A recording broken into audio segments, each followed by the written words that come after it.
पश्चिम बंगाल में बीजेपी को सत्ता संभाले महज 3 हफ्ते हुए हैं। सोमवार को शुवेंदु अधिकारी मंत्रिमंडल का विस्तार हुआ है। बीजेपी राज्य में मजबूत इरादों के साथ आगे बढ़ रही है। शुवेंदु के दमदार एक्शन से राज्य में पार्टी की पकड़ दमदार होती दिख रही है। वहीं दूसरी तरफ टीएमसी ताश के पत्तों की तरह ढह रही है। नेता और विधायकों में पार्टी छोड़ने की भगदड़ मची है।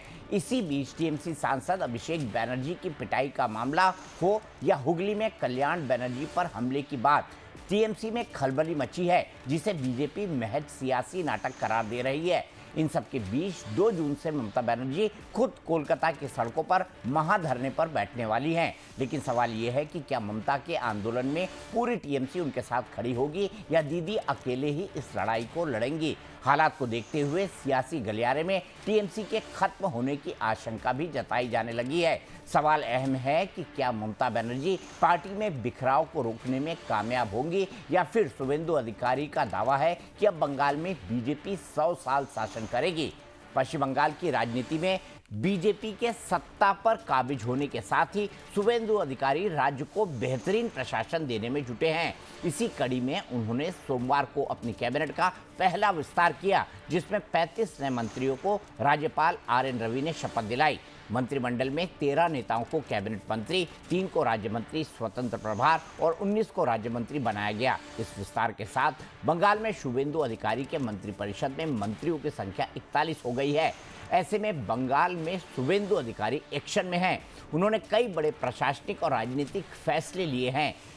सबसे पहले आइए आपको इन फैसलों के बारे में बताते हैं, जिसमें बॉर्डर पर बाड़ लगाने के लिए बीएसएफ को जमीन सौंपना, घुसपैठियों को राज्य से बाहर निकालना, सड़कों पर नमाज को बैन करना, मदरसों में वंदे मातरम अनिवार्य करने से लेकर सीए के कानून लागू करना, केंद्र सरकार की आयुष्मान भारत योजना को लागू करना शामिल है।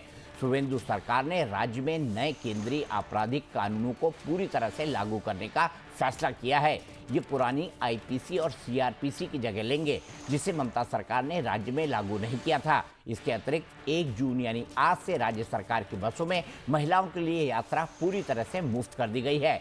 वहीं पश्चिम बंगाल में महिलाओं के लिए अन्नपूर्णा योजना से की भी शुरुआत करने की घोषणा शुवेंदु सरकार ने की है, जिसके तहत 3 जून से हर महीने 3000 रुपए की आर्थिक सहायता मिलेगी।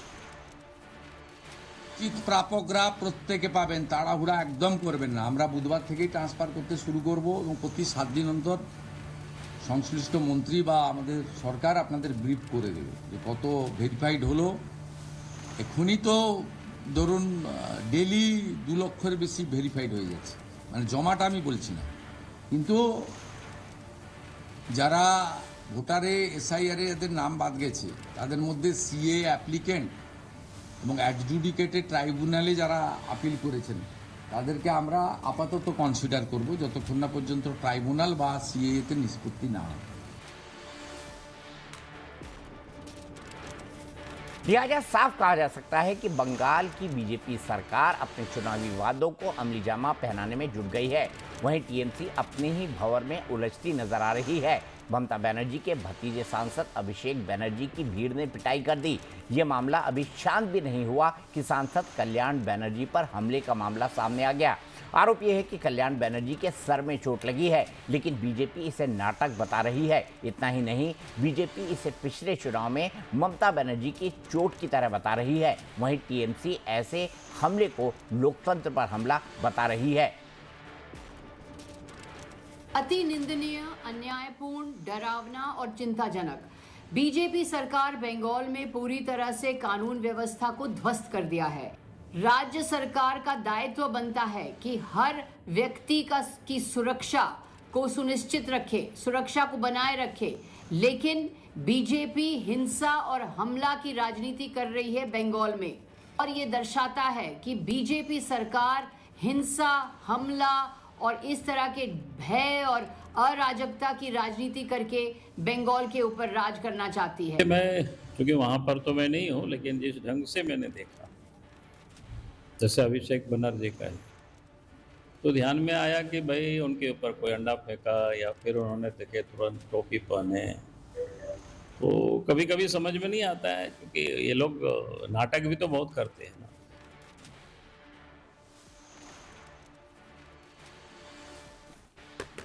इन सबके बीच दीदी कल यानी मंगलवार को कोलकाता में सरकार के खिलाफ उन्होंने प्रदर्शन करने का ऐलान किया है, लेकिन सरकार ने इसकी अनुमति नहीं दी। वहीं टीएमसी नेताओं के पार्टी छोड़ने का दौर जारी है।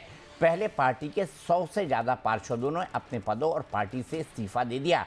इसके बाद टीएमसी के कई बड़े और दिग्गज चेहरे चुनाव के ठीक बाद पार्टी और अपने पदों से इस्तीफा दे चुके हैं या बागी तेवर अपनाए हुए हैं, जिनमें सांसद काकोली घोष ने संगठनात्मक पदों से इस्तीफा दे दिया है। वहीं शांतनु सेन राष्ट्रीय प्रवक्ता का पद छोड़ चुके हैं। इतना ही नहीं, कल्याण बनर्जी पर हमला के बाद ममता ने पार्टी के विधायकों की बैठक रविवार को बुलाई। बैठक में पार्टी के 80 विधायकों में से महज 20 विधायक ही पहुंचे। 60 विधायक मीटिंग से नदारद रहे। इसके बाद बैठक में नहीं आने वाले टीएमसी के 2 विधायकों पर कार्रवाई की गई। संदीपन साहा और ऋतिवत बनर्जी को पार्टी की प्राथमिक सदस्यता से निष्कासित कर दिया गया। इन दोनों पर पार्टी विरोधी गतिविधियों और फर्जी दस्तखत के आरोप हैं। इस बीच ममता बनर्जी ने आरोप लगाया है कि बीजेपी उनकी पार्टी को तोड़ना चाहती है। মিছিল মিটিং করতে তৃণমূল কংগ্রেসকে পারমিশন দিচ্ছেন না, ওয়েরাস অন্যান্য রাজনৈতিক দল যারা আছে, যারা আপনাদের দোস্ত বলেন, সকল দোস্ত, তাদের তো পারমিশন দিচ্ছেন। তাহলে আইন কি এক একজনের জন্য এক এক রকম নাকি? তৃণমূল কংগ্রেসটাকে আপনারা ভাঙতে চান, যতই ভাঙার চেষ্টা করবেন এটা আরও শক্তিশালী হবে। अब आपको बताते हैं कि क्या है फर्जी दस्तखत का मामला। दरअसल पश्चिम बंगाल विधानसभा में नेता प्रतिपक्ष के मामले में फर्जी वाड़े का आरोप लगा है। कहा जा रहा है कि टीएमसी नेता शोभन देव चट्टोपाध्याय को नेता प्रतिपक्ष बनाने के लिए समर्थन देने वालों में से 70 टीएमसी विधायकों ने हस्ताक्षर किए। चौरंगी की विधायक नैना बनर्जी के दस्तखत भी उसमें शामिल है, जिन पर कथित तौर पर सवाल उठाए गए हैं। सीएम शुवेंदु अधिकारी ने दावा किया है कि टीएमसी विधायक संदीपन साहा और ऋतुवत बनर्जी ने विधानसभा अध्यक्ष से इसकी शिकायत की थी। अब इस मामले में सीआईडी ने 4 सदस्यीय एसआईटी का गठन किया है। এরা এত বড় করাপ্টেড, এবং আমি সিআইডিকে বলেছি ভারতীয় ন্যায় সংহিতাতে ফৌজদারিতে যা যা আছে অ্যাকশন আমরা নেব। কারো অসুবিধা থাকলে, কেউ অসুস্থ থাকলে তাকে টাইম দেবেন কি না আইও বা তার অর্গানাইজেশন ঠিক করবে, ওখানে আমি ইন্টারফেয়ার করব না। It's not my duty. बहरहाल बंगाल में जारी राजनीतिक घटना उस ओर इशारा कर रहा है कि टीएमसी का किला अब धीरे धीरे दरक रहा है।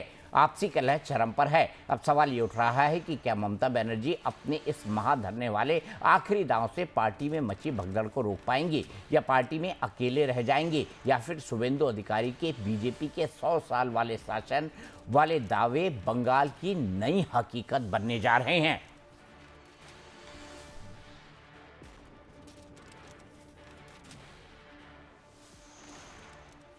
इसी पर बात करने के लिए मेरे साथ अक्षय बिंजारका साहब मौजूद हैं और साथ ही साथ मोहम्मद एहतशामुल हक हैं, जो कि नेता हैं तृणमूल कांग्रेस के, और तृणमूल कांग्रेस के अल्पसंख्यक मोर्चे में भी अध्यक्ष रह चुके हैं ना एहतशामुल भाई? आप अल्पसंख्यक मोर्चे के जनरल सेक्रेटरी। लेकिन मैं बड़ा नाराज हूं, 4 मई को आप आए नहीं मेरे इस कार्यक्रम में, दिन भर नहीं आए।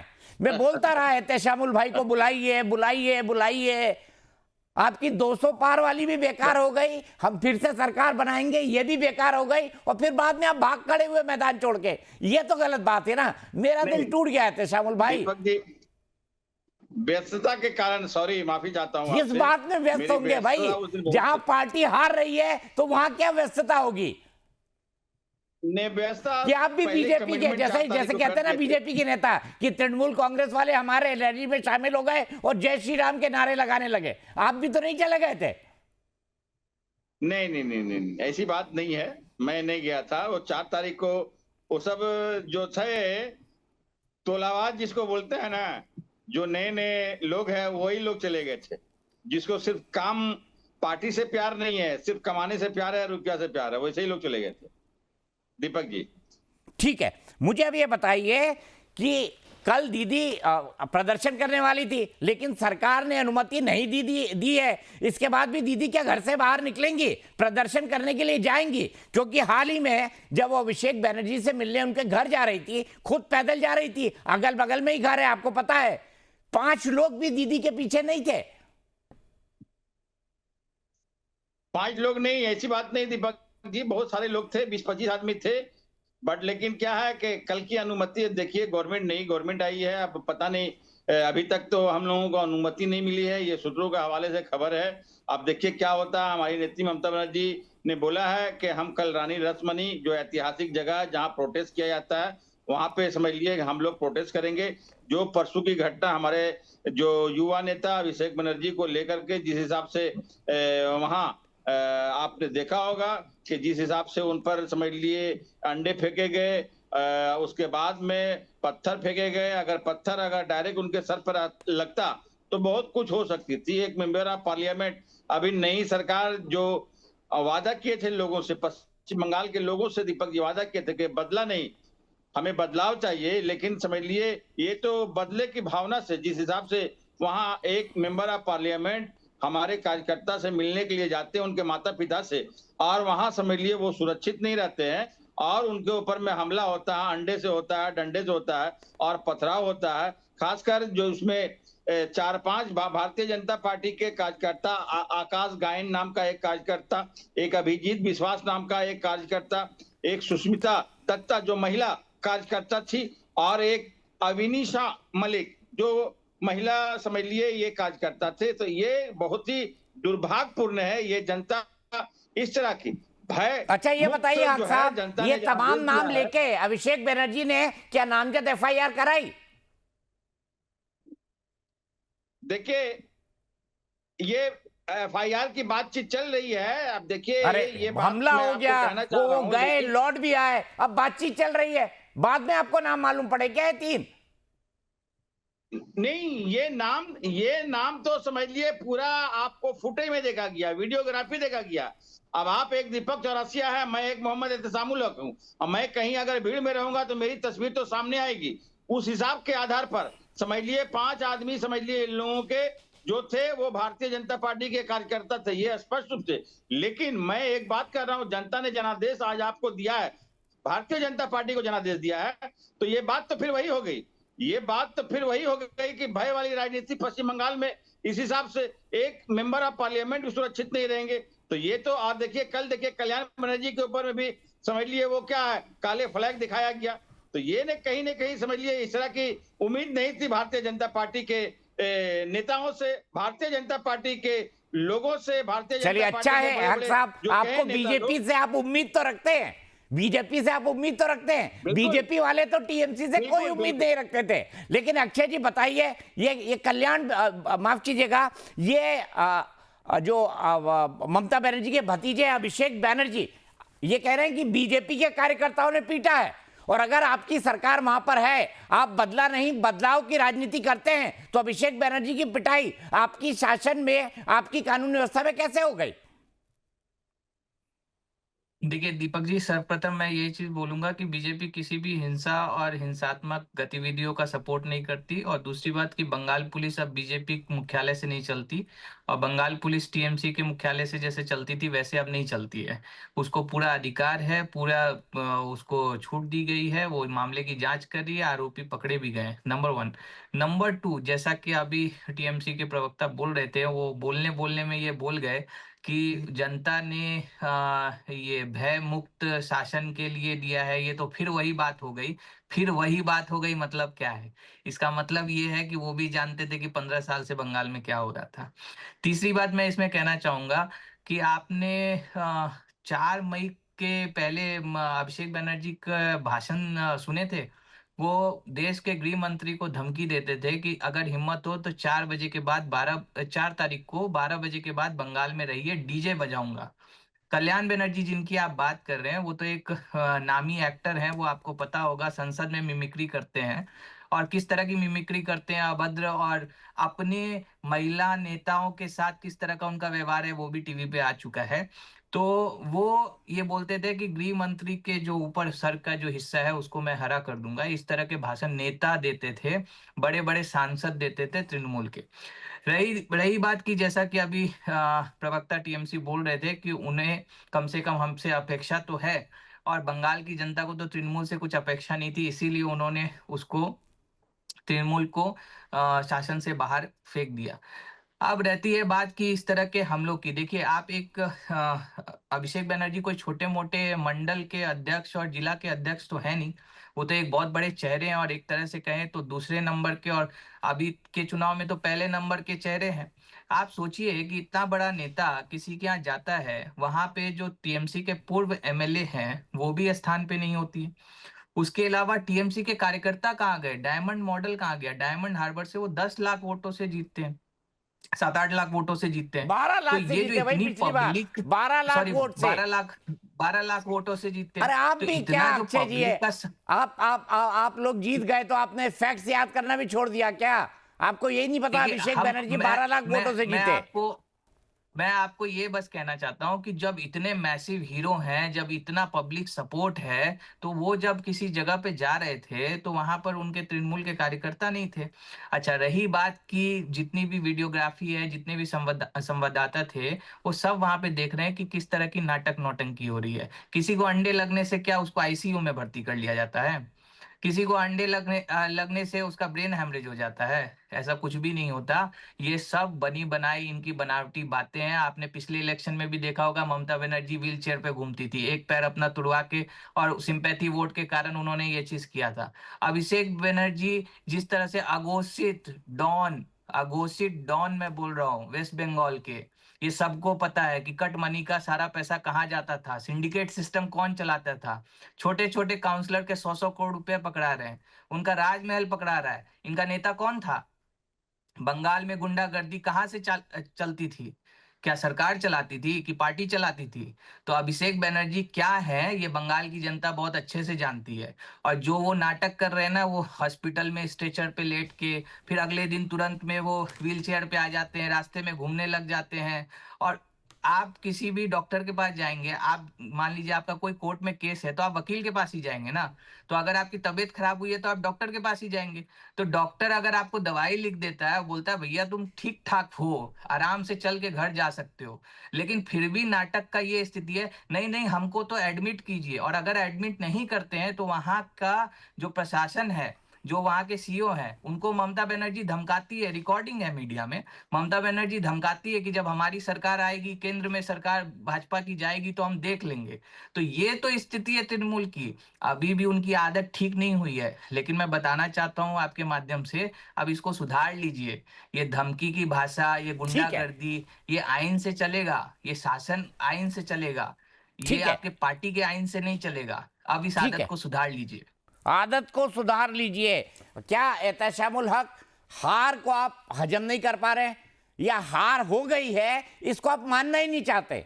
वो होते हैं ना, एक जानवर होता है शुतुरमुर्ग, वो जो है जब भी कोई हकीकत या फैक्ट को देखता है तो रेत के अंदर अपना सर गड़ा देता है। क्या तृणमूल कांग्रेस की टॉप लीडरशिप भी बंगाल के नतीजों को देखकर यही कहेगी कि 177 सीटों पर खेला हुआ है और मैं इसका खेल बताऊंगी? अरे भाई, आपका केस सुप्रीम कोर्ट में है, जाइए सुप्रीम कोर्ट में लिख के दीजिए, बताइए कि 177 सीटों पर क्या खेला हुआ है। देखिए, वो जो भी बात हुई दीपक जी, वो अलग बात है, लेकिन जनता ने जनादेश दिया है, उसको स्वीकार करना होगा। तो ममता जी क्यों नहीं स्वीकार कर पा रही है? इस्तीफा क्यों नहीं दिया?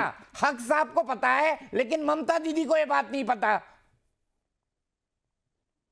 दीदी, देखिए, दीदी वो सर्वोपरि है, वो अपने हिसाब से कहीं है, वो जो कहीं है। लेकिन देखिए, आज जनता, ये कड़वा सच है कि नहीं, जनता हमारे विरुद्ध जो है वोटिंग की है। इस पर कोई भी अंकुश लगाएगा, मैं एक्सेप्ट नहीं तो ममता बनर्जी जी क्यों कह रही है खेला हो गया 177 सीटों पे? मेरे, देखिए दीपक जी, मेरे अंदर बहुत सारी कमियां थी। ये आप ममता जी को बोलिए ना कि दीदी हार गए हैं, अब तो ये जिद छोड़िए कि खेला हो गया, खेला हो गया, अब तो छोड़ दीजिए ये जिद। देखिए, हक साहब को समझ में आ रहा दीदी है, है, ममता दीदी को नहीं समझ में आ रहा है। कैसी गजब की बात है ये। देखिए दीपक जी बात सही है। दीदी दीदी है, दीदी अपने हिसाब से बात रख रही है, लेकिन ये तो वास्तविक है। जनता ने जनादेश दिया, 207 सीट समझ लिया ऑलरेडी विराजमान। भारतीय जनता पार्टी आई है, नई सरकार बनाई है, और हम उम्मीद करेंगे जिस हिसाब से पश्चिम बंगाल के लोगों से हमारे आदरणीय प्रधानमंत्री नरेंद्र मोदी जी, हमारे आदरणीय होम मिनिस्टर श्री अमित शाह जी जो लोगों से कहे, बस इसी पर जो भय मुक्त, और समझ लिए कि जिस हिसाब से कोई भी अगर पार्टी हो, कोई भी नेता हो, उसकी तमाम लायबिलिटी उनकी सरकार, लोकल सरकार की बनती है, जो राज्य सरकार की बनती है, और उनकी समझ लिए जो भी प्रशासन, उनकी पूरी जिम्मेदारी उनको बनती है, और इस बीच में किसी तरह का कोई नाखुशगवार वाकया नहीं होने चाहिए। मैं फिर दोबारा हमारे मित्र जिस हिसाब से अक्षय जी कह रहे थे कि बिल्कुल उम्मीद और अपेक्षा सरकार से कर रही है, और मैं भी उम्मीद करता हूं कि आने वाला दिन पश्चिम बंगाल के लिए एक बेहतर होना चाहिए। इसी के हिसाब से, इसी के आधार पर पश्चिम बंगाल की जनता ने आपको मैंडेट दिया है। अब रहा जो भी हमारा तो मौलिक 15 साल तक अधिकार, जिस टीएमसी क्यों हिसाब नहीं से कर पाई हमारा भाई? प्रोटेस्ट करने का एहतशामुल भाई, अधिकार, सवाल हम तो लोगों उठेगा ना। को अब जो आप कानूनी उम्मीद तौर पर बीजेपी मिलना से कर चाहिए। रहे हैं, वो टीएमसी ने क्यों नहीं कर दिया 15 साल में?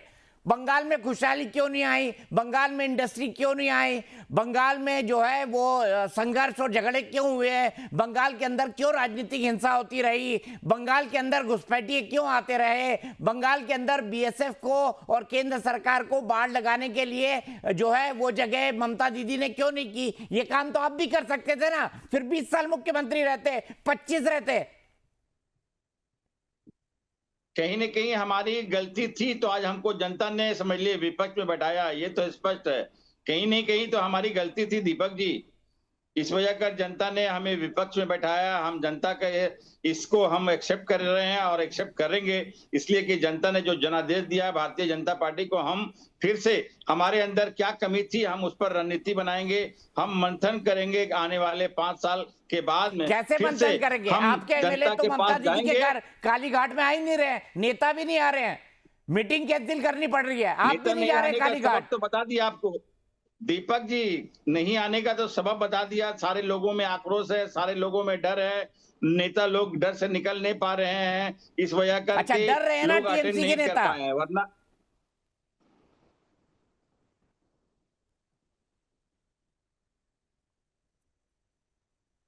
सुन नहीं पाया फिर से। नहीं, मैं आप सही कह रहे हैं, डर रहे हैं टीएमसी के नेता। तो इसका मतलब अभिषेक बनर्जी के साथ जो हुआ वो इसी के कारण हुआ, क्योंकि लोगों में रोष है। आप जबरदस्ती बीजेपी को लपेट रहे हैं। आप खुद कह रहे हैं बीजेपी के नेता डर रहे हैं घर से निकलने से, क्योंकि जनता में गुस्सा है। तृणमूल कांग्रेस के नेता, तृणमूल कांग्रेस के नेता, बीजेपी के नेता नहीं। हाँ, बीजेपी के तो तृणमूल सरकार कांग्रेस के आई है, नेता घर बीजेपी से निकलने में डर रहे हैं। तृणमूल के नेता, यस, तृणमूल के नेता डर से निकल नहीं रहे हैं। चलिए, और ये डर इसलिए क्यों है भाई? उनको डर है, गलत किया होगा इसीलिए डर ये है ना। पब्लिक कहीं राज जूते न चला दे। देखिए एक अब किस्म तो देख लिया सारी अभिषेक बनर्जी बातें- वाली। सारी बातें तो करना सही नहीं होगा टीवी के भी आपके बीच में। चलिए, दीपक अच्छी चौरसिया बात, एक अच्छी बात है, महान अच्छी शख्सियत, अच्छी बात है, एक अच्छी महान बात है शख्सियत एहतशामुल जो भाई। समझिए- देखिए अजय जी, अक्षय जी, अल्पसंख्यक मोर्चा में ये भी रह सकते हैं जनरल सेक्रेटरी। आप रिकमेंड अरे करिएगा कि बड़ी अच्छी अच्छी बातें बोल रहे हैं शामुल भाई। लेकिन अक्षय जी, ममता जी कल जो है बंगाल में कोलकाता की सड़कों में प्रदर्शन करना चाहती थी अभिषेक बनर्जी के साथ जो हुआ उसको लेकर। अब मुझे ये बताइए कि आपने क्यों प्रदर्शन की अनुमति नहीं दी? आपने क्यों उनकी प्रदर्शन की अनुमति को कैंसिल कर दिया? ऐसा क्यों किया आपने? भाई ये प्रदर्शन करना, सड़कों पर उतरना तो विपक्षी पार्टी के तौर पर उनका हक है। देखिए, मैं आपके इस प्रश्न का जवाब दूंगा। उससे पहले मैं 2 बातें कहूंगा। जैसा कि हक साहब बोल रहे थे, पहली बात तो मुझे बहुत खुशी हुई कि उन्होंने माननीय प्रधानमंत्री और माननीय गृह मंत्री जी की बात की, लेकिन ये तरीका थोड़ा अभिषेक बनर्जी को भी समझा दीजिए कि जो बोलते थे कि अगर एक बाप का बेटा है तो 4 तारीख को बंगाल में रुके, गृह मंत्री के लिए, माननीय गृह मंत्री जी के लिए, जिनके लिए आप ये शब्द यूज कर रहे हैं। दूसरी चीज मैं आपको ये बोलूंगा कि आप जो अपेक्षा कर रहे हैं वो पूरी तरह से पूरी होगी, आप चिंता ना करें। बंगाल पुलिस पूरी तरह से कार्रवाई करेगी और जो लोग इसके पीछे हैं उनको सलाखों के पीछे पहुंचाने का काम करेंगे। और साथ में हम आपको ये भी याद दिला दें कि वाकया खाली यहाँ नहीं रुकेगा, यहाँ ये भी है कि 321 मौतें जो बीजेपी कार्यकर्ता की हुई, जो 25 महिला कार्यकर्ताओं के साथ गैंग रेप हुआ, वीडियो पर ये चीज आई भी है, तो उनका भी हिसाब होगा। अभी अभी इससे पीछे हटने की बात नहीं है। बंगाल पुलिस को सारी फाइलें भी दी जाएगी, उसकी वो जांच करेगी और जो लोग दोषी होंगे उसको कोर्ट के सामने लाया जाएगा। अब रही बात जो अभी दीपक जी सवाल पूछ रहे थे, देखिए लोकतंत्र में किसी को भी अपनी बात रखने का पूरा हक है, जो कि तृणमूल तो मानती नहीं थी। वो 15 साल में उन्होंने क्या किया वो सबको पता है। जहां तक रही परमिशन की बात, तो परमिशन भारतीय जनता पार्टी के मुख्यालय से तो आता नहीं है। वो वहाँ की जो पुलिस, जो लोकल पुलिस होती है और जो सीनियर पुलिस जो चीजों को समझती है, संवेदनशील इलाकों को जानती है, उसके हिसाब से परमिशन मिलती है। और जो टीएमसी आज ये बोल रही है ना, उन्होंने पहला परमिशन डाला है, पहला परमिशन डाला है इलेक्शन के बाद। उनको जरा ये याद होना चाहिए कि इन 15 सालों में बीजेपी ने कितने परमिशन डाले जो कि बिना किसी कारण के रिजेक्ट कर दिए गए। ठीक है, यहीं पर रुकेंगे अक्षय भाई, मेरे पास वक्त इतना ही है। हमने एहतशामुल भाई को थोड़ा ज्यादा खींच दिया। एहतशामुल भाई, भूल चूक लेनी देनी, ज्यादा बुरा मत मानिएगा। और आप अक्षय भाई से आप कह सकते हैं कि बीजेपी जो है वो वहां पे अल्पसंख्यक मोर्चा में कई पद अभी खाली होंगे, ये तो अल्पसंख्यक मोर्चा में इन्होंने नहीं भरा होगा अभी तक। आप बोले तो मैं बोल दूं अक्षय जी को आपकी तरफ से। चलिए, मुस्कुराते रहिए। मुस्कुराना अच्छी बात है, मुस्कुराना बहुत बहुत धन्यवाद, बहुत बहुत अच्छी बात है। बहुत बहुत अक्षय जी धन्यवाद आपका और हक साहब आपका, दोनों का बहुत बहुत धन्यवाद।